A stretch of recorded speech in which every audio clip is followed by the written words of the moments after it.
Should marriage be limited to one man and one woman? Why do governments promote marriage between one man and one woman? It's not just because two people love each other. No, it's for the perpetuation and stabilization of our society. This understanding of marriage is rooted in the biological facts of nature. But do we really have any compelling reason to maintain such a narrow definition?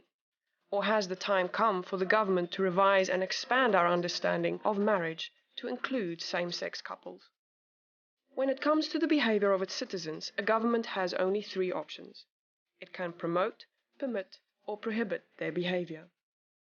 For example, the state promotes police work, permits most occupations, but prohibits drug dealing.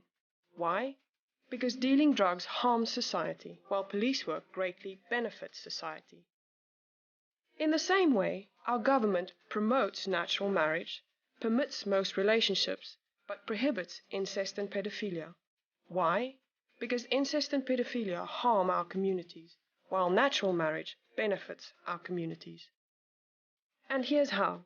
Natural marriage creates children, it best raises children, it protects women, it civilizes men, it lowers crime, poverty, and welfare, which in turn reduces government spending and deficits. In short, natural marriage perpetuates and stabilizes society. Everyone benefits from that, even those who don't get married. Now, let's look at same-sex marriage. What benefits does it provide?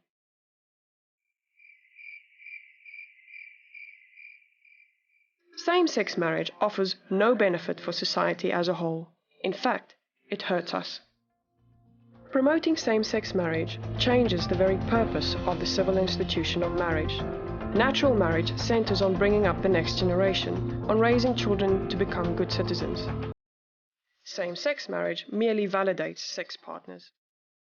We know, statistically, that natural marriage creates the best possible family for children. If we alter the primary purpose of marriage, the losers will be the children. Doesn't every child deserve a mom and dad? But what about natural marriages that don't create children? They are the exception, not the rule. The only relationships that do create children are between a man and a woman.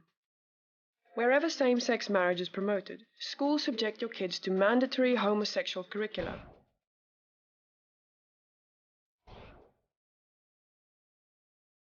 Your business and your taxes fund homosexual relationships.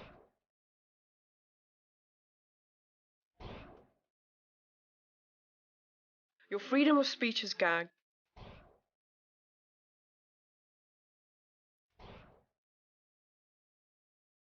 And your religious freedom is overruled.